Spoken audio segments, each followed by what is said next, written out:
Hello friends, my self Anamika Gautam और आप सभी का स्वागत है कोर फार्मेसी में।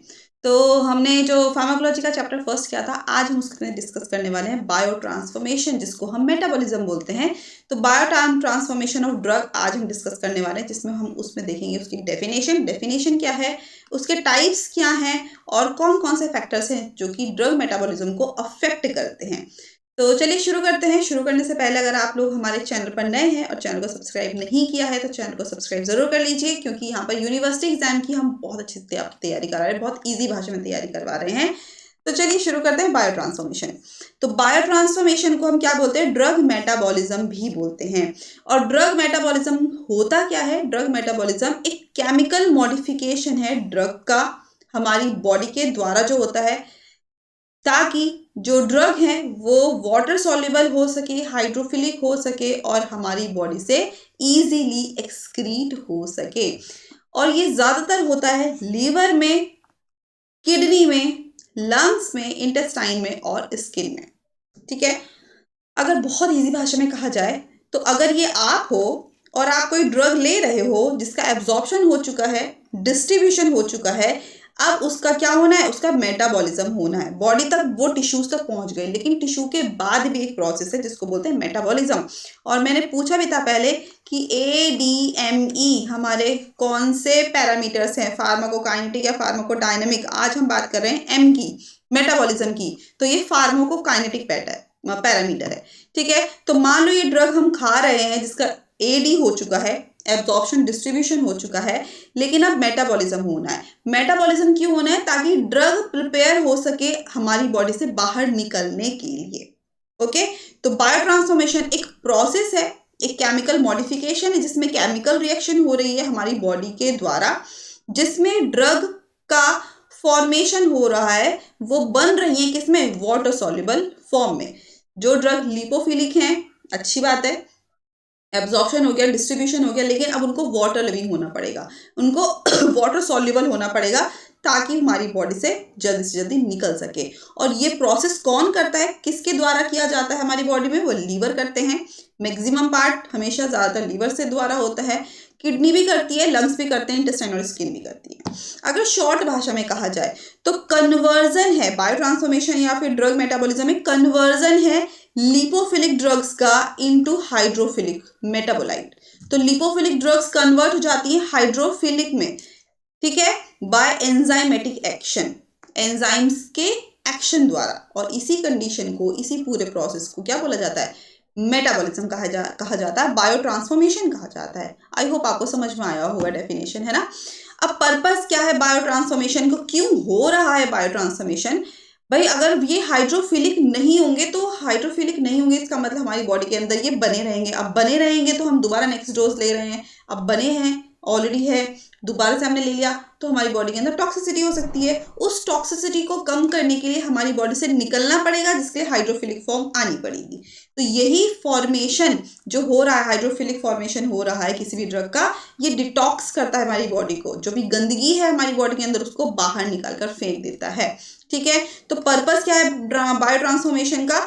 To inactivate and detoxify drugs. या तो ड्रग्स को डिटॉक्स कर देंगे, बाहर निकाल देंगे, या फिर ड्रग्स को इनएक्टिव कर देंगे, ताकि वो हाइड्रोफिलिक फॉर्म में आ सके या फिर हमारी बॉडी से बाहर निकल सके।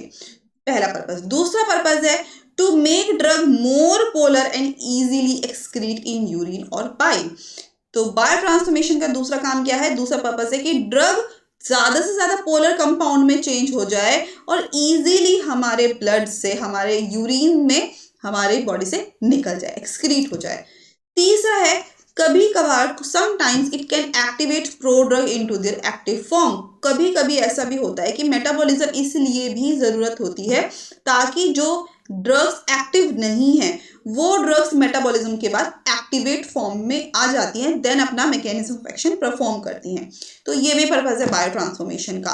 और मेजर साइट क्या है? मेजर साइट है liver. Liver is the major site of the most of the drugs for the biotransformation due to high enzyme content. क्यों? क्योंकि लीवर के अंदर सबसे ज्यादा एंजाइम्स प्रेजेंट होते हैं जो कि ड्रग को मेटाबोलाइज कर सकते हैं, और इस एंजाइम्स को बोलते हैं हम माइक्रोसोमल एंजाइम। कुछ अदर साइट्स भी हैं इस इंटेस्टाइन है, लंग है, किडनी है, प्लाज्मा है, स्किन है। तो यहाँ से हमारे बॉडी के अंदर बायो ट्रांसफॉर्मेशन होता है। ये बात समझ में आ गई होगी। ठीक है, अब हमें पढ़ना है types of bio transformation. Types कौन कौन से हैं बायो ट्रांसफॉर्मेशन के? तो दो टाइप्स हैं। पहला है depending upon pharmacological activity of drug, और दूसरा है depending upon chemical reaction pathway. भाई जो मेटाबॉलिज्म हो रहा है ना हमारी बॉडी के अंदर, वो ड्रग की फार्माकोलॉजिकल एक्टिविटी पे भी डिपेंड करता है, ठीक है, और केमिकल रिएक्शन पे भी डिपेंड करता है। तो अब हमें सबसे पहले पढ़ना है कि अगर ड्रग का मेटाबॉलिज्म हो रहा है फार्माकोलॉजिकल एक्टिविटी के द्वारा, तो क्या क्या है? तो क्या है? पहला देखो, अगर फार्माकोलॉजिकल एक्टिविटी ऑफ ड्रग के अकॉर्डिंग हम देखें मेटाबॉलिज्म, तो यहां पर इस कंडीशन में फॉर्मेशन हो रहा है इनएक्टिव मेटाबोलाइट से एक्टिव ड्रग में। मैंने बताया था ना अभी, हमारा तीसरा पर्पस क्या था कि कोई भी ड्रग है वो मेटाबॉलिज्म के बाद एक्टिव फॉर्म में आती है। तो जो इनएक्टिव ड्रग हैं वो एक्टिव फॉर्म में कन्वर्ट होती हैं। पहला pharmacological activity of drug depending upon this, जैसे फिनोबार्बिटोन जो कि एक्टिव ड्रग है, ठीक है, और ये क्या बनाती है? हाइड्रोक्सी फिनोबार्बिटोन बनाती है जो कि इनएक्टिव ड्रग है। तो यहां पर क्या हो रहा है? Formation of an inactive metabolite from active drug. तो पहला पॉइंट है depending upon pharmacological activity of drug में कि कोई भी जो ड्रग एक्टिव है वो इनएक्टिव फॉर्म में कन्वर्ट हो रही है, पहला। दूसरा है कि जो एक्टिव मेटाबोलाइट है अब वो इनएक्टिव ड्रग में कन्वर्ट हो रहा है, जैसे कि जिनको क्या बोलते हैं हम? Pro drug. तो प्रो ड्रग वो ड्रग हैं जो कि एक्टिव मेटाबोलाइट से इनएक्टिव फॉर्म में कन्वर्ट हो जाते हैं या फिर कम एक्टिव फॉर्म में कन्वर्ट होते हैं। अगर एग्जांपल की बात करें तो टेलेम्पिसिलिन है, एम्पिसिलिन है, एजाथायोप्रिन है, ये सब क्या है? एक इम्यूनोसप्रेसेंट ड्रग है, एक ऐसी ड्रग है जो कि अपना एक्टिव फॉर्म से क्या हो रही है? इनएक्टिव फॉर्म में कन्वर्ट हो रही है। बट टिलैम्पिसिलिन किस में कन्वर्ट हो रही है? एम्पिसिलिन में। और एजाथायोप्रिन क्या है? एक इम्यूनोसप्रेसेंट ड्रग है जिसका एक दूसरा साइड है, इनएक्टिव ड्रग है, मरकैप्टोप्यूरिन, ठीक है, मेटाबोलाइज होती है वो किसके लिए? मरकैप्टोप्यूरिन के लिए। वहीं अगर हम बात करें तीसरी पॉइंट की, तो यहां पर जो एक्टिव मेटाबोलाइट है, ठीक है, formation of an active metabolite from N equally acting active drug. तो यहां पर क्या हो रहा है? एक्टिव मेटाबोलाइट ही बन रहा है किससे? एक्टिव ड्रग से। तो तीन कंडीशन है, एक्टिव ड्रग कन्वर्ट हो रही है इनएक्टिव ड्रग में, ठीक है, इनएक्टिव ड्रग कन्वर्ट हो रही है एक्टिव ड्रग में, और एक्टिव ड्रग ही एक्टिवेट कर रही है दूसरी ड्रग को एक्टिव ड्रग में। सिंपल, जैसे कोडीन है, कन्वर्ट करता है एक्टिव ड्रग को एक्टिव ड्रग में मॉर्फिन। डायजापाम है, किसमें एक्टिव मेटाबोलाइट क्या बना रहा है? ऑक्साजिपाम। तो ये पहला टाइप है बायो ट्रांसफॉर्मेशन का। अब दूसरा टाइप है depending upon chemical reaction pathway. अब दूसरा टाइप क्या है कि केमिकल रिएक्शन पाथवे पे डिपेंड है मेटाबॉलिज्म। इसमें भी आप कुछ रिएक्शंस है जो कि आपको पढ़नी है। ये भी दो टाइप का होता है, फेज 1 रिएक्शन और फेज 2 रिएक्शन। फेज 1 रिएक्शन क्या होती है? ये ऐसी रिएक्शंस होती हैं जो कि ड्रग के स्ट्रक्चर को चेंज करती हैं, उसके अंदर कुछ फंक्शनल ग्रुप ऐड कर देगी, कोई कंपाउंड ऐड कर देगी, ये सब चीज होती है फेज 1 रिएक्शन में। कुछ कॉमन रिएक्शन है जैसे कि ऑक्सीडेशन, ऑक्सीजन आ गया, रिडक्शन आ गया, भाई हाइड्रोजन ऐड हो गया, हाइड्रोलिसिस हो गया, हाइड्रेशन हो गया, कंडेंसेशन हो गया, आइसोमेराइजेशन हो गया। अगर कहीं भी आप ये वाली रिएक्शन देखते हैं ना, तो इसका मतलब है कि फेज 1 रिएक्शन है, फेज 1 रिएक्शन के द्वारा ड्रग का मेटाबॉलिज्म हो रहा है। ओके, पर्पस क्या है, क्यों जरूरी है? तो देखो, ताकि ड्रग ज्यादा से ज्यादा पोलर कंपाउंड में कन्वर्ट हो सके, वाटर सॉल्युबल फॉर्म बन सके। अगर आपको पोलर कंपाउंड नहीं पता तो पोलर कंपाउंड्स क्या हैं? वाटर सॉल्युबल कंपाउंड्स हैं। ताकि ड्रग किस में कन्वर्ट हो जाए? हाइड्रोफिलिक कंपाउंड में, ताकि बॉडी से इजीली एक्सक्रीट हो जाए। जैसे कि ऑक्सीडेशन ऑफ कोडीन किसके लिए? मॉर्फिन के लिए। जब तक कोडीन मॉर्फिन में कन्वर्ट नहीं होगा वो एक्सक्रीट नहीं करेगा। बात समझ में आ गई? तो depending upon chemical reaction pathway में पहला है फेज फर्स्ट रिएक्शन, जिसमें कोई भी ड्रग में स्ट्रक्चरल चेंज हो रहा है बाय द केमिकल रिएक्शन। दूसरा है फेज 2 रिएक्शन। फेज 2 रिएक्शन क्या होती है? ये एक सिंथेटिक रिएक्शन है। ये एक सिंथेटिक रिएक्शन है जिनको हम कॉन्जुगेशन रिएक्शन भी बोलते हैं। और ये ड्रग्स या फिर फेज फर्स्ट मेटाबोलाइट्स जो बन गए हैं, जो फेज फर्स्ट रिएक्शन को कंप्लीट कर चुके हैं, वो कंबाइन होते हैं विद एंडोजीनियस सब्सटेंस में। कह सकते हो जो फेज 2 रिएक्शन है वो कब हो रही है? वो फेज 1 रिएक्शन के बाद हो रही है। और ये जो रिएक्शन होती है फेज 1 के बाद, ये इसका जो भी प्रोडक्ट बनता है, जो भी मेटाबोलाइट बनते हैं, जो फर्स्ट फेज के बाद जो मेटाबोलाइट्स हो रहे हैं, चाहे वो एक्टिव हो चाहे इनएक्टिव कंपाउंड हो, ठीक है, चाहे वो इनएक्टिवेट ड्रग हो चाहे वो एक्टिव ड्रग हो, ये दोनों ही ड्रग, हर तरह की ड्रग जो कि फर्स्ट फेज के बाद बन रही हैं, ये जाकर एंडोजीनस सब्सटेंस के साथ बाइंड हो जाती हैं, कंबाइन हो जाती हैं, ठीक है। और कंबाइन होने के बाद किसके साथ बाइंड होती हैं? जैसे कि ग्लूकुरोनिक एसिड के साथ, जैसे कि सल्फेट के साथ, जैसे कि ग्लाइसिन के साथ। तो फेज फर्स्ट रिएक्शन के बाद जो भी प्रोडक्ट बना, जो भी केमिकल रिएक्शन के बाद जो भी हमारा फेज फर्स्ट के मेटाबोलाइट्स बने, वो मेटाबोलाइट्स जाकर एंडोजीनियस सब्सटेंस के साथ बाइंड हो जाते हैं। और एंडोजीनियस सब्सटेंस हमारे क्या हैं? Glucuronic acid, sulphate, glycine et cetera. Result क्या होगा? रिजल्ट होगा कि जो हमारे फेज फर्स्ट के मेटाबोलाइट्स थे वो वाटर सॉल्युबल तो बन गए थे, लेकिन उनको और ज्यादा हाइड्रोफिलिक बनाना, और ज्यादा वाटर सॉल्युबल बनाना किसका काम है? फेज 2 रिएक्शन का, ताकि इजीली हो जाए हमारे बॉडी से ड्रग का एलिमिनेशन। बात समझ में आ गई? ताकि ड्रग इजीली किडनी से या फिर लीवर से एक्सक्रीट हो सके जल्दी से जल्दी। जैसे कि पैरासीटामोल है, पैरासीटामोल किसके साथ बाइंड करती है? ग्लूकुरोनाइड के साथ या फिर सल्फेट के साथ, और बॉडी से बाहर निकलती है बाय फेज 2 रिएक्शन। ठीक है, आई होप आपको ये समझ में आ गई होगी बात। अब हमें बारी बारी इसके बारे में पढ़ना है कि फेज 1 रिएक्शन के अंदर क्या क्या चीजें थी। फेज 1 के रिएक्शन के अंदर क्या क्या चीजें थी? ऑक्सीडेशन था, है ना। ऑक्सीडेशन में क्या हो रहा है? ऑक्सीजन मॉलिक्यूल्स आ जा रहे हैं, ड्रग के साथ बाइंड हो जा रहे हैं। तो माइक्रोसोमल ऑक्सीडेशन होगा, इसमें इन्वॉल्व हो जाते हैं, ऑक्सीजन का एड ऑन हो जाता है और हाइड्रोजन रेडिकल्स रिमूव हो जाते हैं। भाई मान लो कोई भी ड्रग आपने खाई, उसका एब्जॉर्प्शन डिस्ट्रीब्यूशन हुआ, अब मेटाबॉलिज्म होना है। तो मेटाबॉलिज्म होगा जब इस ड्रग का, तो अगर इस ड्रग का ऑक्सीडेशन हो रहा है, देन इसमें से जो हाइड्रोजन रेडिकल्स हैं वो रिमूव हो जाएंगे और ऑक्सीजन ऐड हो जाएंगे। ये केमिकल रिएक्शन होगी। और क्यों हो रहा है? ताकि ज़्यादा जल्दी से जल्दी ड्रग हमारी बॉडी से बाहर निकल सके, हाइड्रोफिलिक कंपाउंड में वो चेंज हो सके। एग्जाम्पल के तौर पे समझा जाए तो सैलिसिलिक एसिड है, जो कि सैलिसिलिक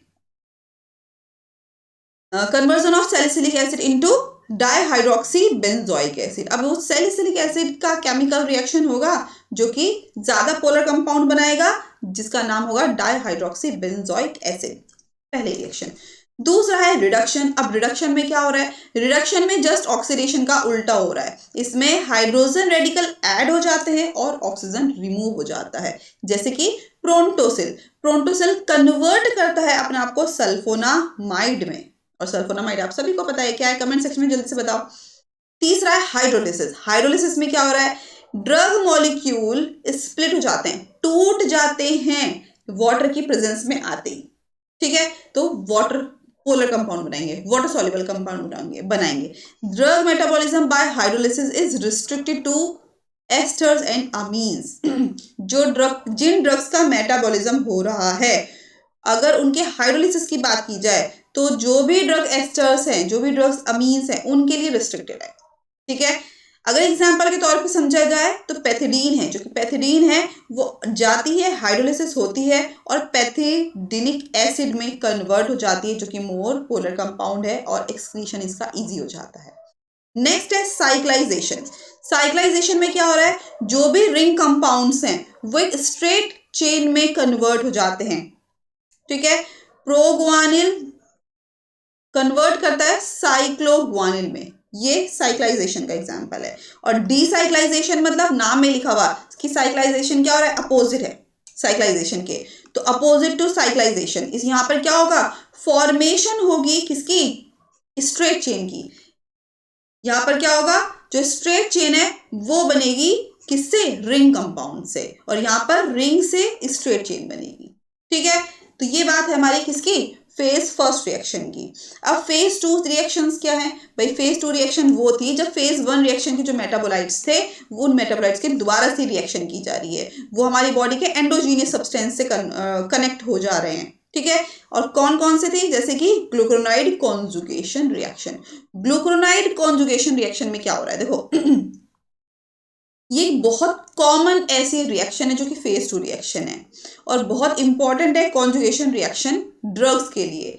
यहां पर जो ड्रग्स हैं, drugs which contain hydroxyl and carboxyl group, जिन ड्रग्स में हाइड्रोक्सिल और कार्बोक्सिलिक ग्रुप अटैच है वो ही उन्हीं ड्रग्स का कॉन्जुगेशन रिएक्शन होगा। जैसे कि मेट्रोनिडाजोल, जैसे कि एस्पिरिन, जैसे कि डायजापाम, इन ड्रग्स के अंदर क्या है? ये हाइड्रोक्सिल और कार्बोक्सिल ग्रुप है, ठीक है। दूसरा है एसिटाइलेशन और एसिटाइल कॉन्जुगेशन। अब एसिटाइल कॉन्जुगेशन में क्या हो रहा है? एसिटिक एसिड का कॉन्जुगेशन हो रहा है। तो acetic acid is conjugated to drugs via its activation by coenzyme A to form acetyl coenzyme A. नहीं आई बात समझ में? ऐसी ड्रग्स जो कि जिनका एसिटाइलेशन हो रहा है वो ड्रग्स, जैसे कि अगर हम बात करें एसिटाइल कोलिन की, तो एसिटाइल कोलिन क्या है? कोएंजाइम ए के प्रेजेंस में क्या बना रहे हैं वो? एसिटाइल कोएंजाइम ए। और यही एंजाइम एसिटाइल ट्रांसफेरेज एंजाइम के प्रेजेंस में हो रहा है जो कि रिस्पॉन्सिबल है एसिटाइलेशन के लिए, एसिटाइल कोलिन के लिए, ठीक है। जैसे कि डेप्सोन है, आइसोनियाजिड है, ये सब ड्रग्स क्या है? एसिटिक एसिड का कॉन्जुगेशन हो रहा है, ऐसी ड्रग जिनमें एसिटिक एसिड है। नेक्स्ट है मिथाइलेशन। अब मिथाइलेशन क्या है? तो मिथाइलेशन में the amines and phenols can be methylated. जो ड्रग्स एमीन ग्रुप की हैं, जो ड्रग्स फिनॉलिक कंपाउंड्स हैं, उन्हीं ड्रग्स का मिथाइलेशन होगा। कौन से एंजाइम के द्वारा? मिथाइल ट्रांसफेरेज एंडोजीनियस सब्सटेंस है ना। और यहाँ पर here the source of methyl group, और यहाँ पर मिथाइल ग्रुप का सोर्स क्या है? ये है हमारा एस एडिनोसिल मिथ्योनिन, ये हमारा क्या है? मिथाइलेशन का सोर्स है। जैसे कि एड्रेनलिन, तो एड्रेनलिन का मिथाइलेशन होगा, मिथाइलेटेड है, मिथाइलेशन हुआ टू किसके लिए? मेटानेफ्रीन के लिए। कौन से एंडोजीनियस सब्सटेंस की प्रेजेंस में? कैटिकोल ओ मिथाइल ट्रांसफेरेज एंजाइम की प्रेजेंस में। और इसका क्या हुआ? फेज टू रिएक्शन हुआ, कंपाउंड पोलर बना। नेक्स्ट है सल्फेट कॉन्जुगेशन। सल्फेट कॉन्जुगेशन क्या है? The phenolic compound and steroids, जो भी हमारे फिनोलिक कंपाउंड्स हैं, जो भी हमारे स्टेरॉइडल ड्रग्स हैं, उन सब का सल्फेटेड कॉन्जुगेशन होगा। किसकी प्रेजेंस में? सल्फोट्रांसफेरेज की प्रेजेंस में। और ये कहां पर प्रेजेंट होता है? लीवर में, इंटेस्टाइनल में, इंटेस्टाइनल म्यूकोसा में, किडनी में, ठीक है। अगर एग्जाम्पल के तौर पे बात की जाए तो मिथाइल डोपा है, सेक्स स्टेरॉइड्स हैं, एडिनल स्टेरॉइड्स हैं, ये सब क्या है? सल्फेट कॉन्जुगेशन एग्जाम्पल है। और नेक्स्ट है ग्लाइसिन कॉन्जुगेशन। ग्लाइसिन कॉन्जुगेशन क्या है? अब ग्लाइसिन कॉन्जुगेशन एक कैरेक्टरिस्टिक है बहुत सारे एरोमेटिक ड्रग्स के लिए या बहुत सारे एरोमेटिक एसिड के लिए, जैसे कि सैलिसिलिक एसिड है, आइसोनिकोटिनिक एसिड है, पैरा अमीनो सैलिसिलिक एसिड है। ये सब किसके द्वारा फेज टू रिएक्शन में आती है? ग्लाइसिन कॉन्जुगेशन के द्वारा, ठीक है। तो ये हमारा फेज टू रिएक्शन है। अब हम बात करते हैं कुछ फैक्टर्स जो कि मेटाबॉलिज्म, ड्रग के मेटाबॉलिज्म को अफेक्ट करते हैं। कौन कौन से? पहला है जेनेटिक फैक्टर्स। जेनेटिक फैक्टर कैसे भाई? हर इंसान का, हर इंडिविजुअल को जो जीन है, जेनेटिक मॉडिफिकेशन है, जो जेनेटिक कोड है वो अलग है। तो हर इंसान की जब एंजाइमेटिक एक्टिविटी भी अलग होगी, ठीक है। जब हर इंसान की जो जेनेटिक मेकअप है वो अलग है, तो हो सकता है कुछ इंसान ऐसे होंगे जो उस पर्टिकुलर एंजाइम के लिए अलग रिएक्शन कॉज करेंगे या फिर अलग रेस्पॉन्स कॉज करेंगे। कुछ जेनेटिक मटेरियल चेंज है, अलग है उनसे, इंडिविजुअल से, आपस में हर इंडिविजुअल अलग है। तो हो सकता है कुछ जेनेटिक मेकअप ऐसा हो जो कि उस पर्टिकुलर एंजाइम के लिए सपोर्टिव ना हो और कुछ सपोर्टिव हो। तो किसी का स्लो मेटाबोलाइजिंग प्रोसेस हो सकता है और किसी का फास्ट मेटाबोलाइजिंग प्रोसेस हो सकता है, जैसे आइसोनियाजिड। तो आइसोनियाजिड स्लो एसिटाइलेटर्स जो आइसोनियाजिड है उनका एसिटाइलेशन स्लो हो रहा है। क्यों? किसी पर्टिकुलर जीन डिफेक्ट की वजह से, due to NAT2 gene defect. हो सकता है किसी के अंदर ये डिफेक्ट हो जिसकी वजह से क्या होगा, स्लो एसिटाइलेशन होगा आइसोनियाजिड का। अब जब आइसोनियाजिड का स्लो एसिटाइलेशन हो रहा है तो हमारी बॉडी से बाहर नहीं निकल पा रही है, क्योंकि वो पोलर कंपाउंड में चेंज नहीं हो पा रही है, सही से उसका मेटाबॉलिज्म नहीं हो पा रहा है। तो उस जेनेटिक फैक्टर की वजह से, NAT2 जीन डिफेक्ट की वजह से भाई आइसोनियाजिड हमारी बॉडी से पोलर में चेंज नहीं हो पा रही है। अब पोलर में चेंज नहीं हो पाएगी तो क्या होगा, ड्रग का एक्युमुलेशन होगा हमारे बॉडी के अंदर, जिसकी वजह से टॉक्सिसिटी बढ़ जाएगी। ठीक है, पहला जेनेटिक डिफेक्ट की वजह से। दूसरा है एज की वजह से। एज मतलब क्या भाई, न्यू बॉर्न की वजह से हो सकता है। क्यों? क्योंकि जो न्यू बॉर्न्स होते हैं उनका लीवर इतना मेच्योर नहीं हो पाता है कि वो ड्रग को मेटाबोलाइज कर पाए इजीली, इसीलिए उनकी बॉडी में रिस्क ऑफ टॉक्सिसिटी बढ़ जाती है, क्योंकि उनके एंजाइम्स, लीवर के एंजाइम्स इतने डेवलप नहीं हुए हैं कि वो ड्रग को मेटाबोलाइज कर सकें। जो बुजुर्ग पेशेंट हैं उनका मेटाबॉलिज्म इतना स्लो हो जाता है कि उनका लीवर सही से काम नहीं कर पाता है। भाई लीवर सही से काम नहीं कर पा रहा तो उससे जुड़े हुए जो एंजाइम्स है वो भी सही से काम नहीं कर पा रहे हैं, तो उसकी वजह से भी उनको टॉक्सिसिटी देखने को मिलती है। ठीक है, सेक्स एंड हॉर्मोन्स। हो सकता है मेल है, फीमेल्स है, फीमेल के अंदर अलग तरीके के हार्मोन रिलीज हो रहे हैं, मेल के अंदर अलग तरीके के हार्मोन रिलीज हो रहे हैं। तो जो दोनों मेल और फीमेल भले हम बोलते एक है, लेकिन हार्मोन्स के मामले में डिफरेंट हार्मोन्स रिलीज हो रहे हैं, और ड्रग का जो मेटाबॉलिज्म रेट है वो भी इस वजह से अफेक्ट करेगा, डिफरेंट होगा। डाइट एंड न्यूट्रिशन, कौन इंसान अच्छी डाइट ले रहा है, कौन फैटी डाइट ले रहा है, कौन न्यूट्रिशियस डाइट ले रहा है, डिपेंड करेगा। ठीक है, और ड्रग मेटाबॉलिज्म को अफेक्ट करेगा। जैसे अगर हाई प्रोटीन डाइट कोई ले रहा है तो ड्रग का मेटाबॉलिज्म फास्ट होगा। अगर कोई भूखा है, बहुत स्टारवेशन हो रहा है, तो एंजाइम्स हमारी बॉडी में उसमें अच्छे से काम नहीं कर पाएंगे, तो ड्रग मेटाबॉलिज्म स्लो हो जाएगा। तो ये फैक्टर्स हैं जो कि ड्रग को अफेक्ट करते हैं। नेक्स्ट है डिजीज स्टेट। क्या कंडीशन है उसकी बॉडी के अंदर, क्या डिजीज है। मान लो अगर लीवर डिजीज है, जैसे हेपेटाइटिस हुआ या सिरोसिस हुआ, तो लीवर सही से काम नहीं कर पाएगा ना। तो जब लीवर सही से काम नहीं कर पाएगा तो मेटाबॉलिज्म सही से नहीं हो पाएगा। किसी को थायराइड डिसऑर्डर है तो थायराइड अगर वो भी मेटाबॉलिज्म को अफेक्ट करेगा, है ना। अगर थायराइड बहुत ज़्यादा हो गया तो मेटाबॉलिज्म हमारा स्लो हो जाएगा, अगर हाइपो हो गया तो मेटाबॉलिज्म बढ़ जाएगा। ड्रग इंटरेक्शन, भाई कितना एंजाइम इंडक्शन हो रहा है या फिर एंजाइम इनहिबिशन हो रहा है। जैसे कि फिनोबार्बिटल की बात की जाए, रिफेम्पिसिन की बात की जाए, ये ड्रग क्या करती हैं, मेटाबॉलिज्म को, एंजाइम के इंडक्शन को बढ़ा देती हैं। ठीक है, तो भाई इंडक्शन बढ़ेगा तो मेटाबॉलिज्म बढ़ जाएगा कि ड्रग्स का। एंजाइम इनहिबिशन हो रहा है तो एंजाइम का इनहिबिशन हो रहा है, जैसे कि सिमेटेडिन है, एरिथ्रोमाइसिन है, ये मेटाबॉलिज्म को रिड्यूस कर देंगे, तो अफेक्ट कर रहा है ना। इन्वायरमेंटल फैक्टर्स हैं, भाई आप किस तरीके के इन्वायरमेंट में रह रहे हो, बहुत ज़्यादा पोल्यूशन वाले एरिया में रह रहे हो, बहुत ज़्यादा कीटनाशक दवाइयों के कांटेक्ट में रह रहे हो, एल्कोहलिक हो, किस तरीके से। क्यों? क्योंकि जिस हम माहौल में रहेंगे उसी तरह के हमारी बॉडी के अंदर एंजाइम्स रिलीज होंगे और उसी तरीके से हमारी बॉडी रिएक्ट करेगी पर्टिकुलर ड्रग्स के लिए या फिर जो भी ड्रग्स हम लेंगे उनके लिए। तो इन्वायरमेंटल फैक्टर। ठीक है, तो यहाँ पर हम अपने मेटाबॉलिज्म को एंड करते हैं। मुझे आशा है आपको समझ में आ रहा होगा जो भी मैं आपको समझाने की कोशिश कर रही हूँ। और चैनल को लाइक शेयर सब्सक्राइब करते रहिए, अपने दोस्तों को भी शेयर करते रहिए, ताकि जो आपके दोस्त हैं वो भी अपने एग्जाम में अच्छे से पास हो सके, अच्छे नंबर ला सकें। तो thank you so much. Telegram Insta page को भी आप ज्वाइन कर लीजिए, लिंक मैंने डिस्क्रिप्शन में ऐड कर दिए हैं। इसी को कंटिन्यू करेंगे आगे हम एक्सक्रीशन पार्ट को। तब तक के लिए टेक केयर, बाय बाय।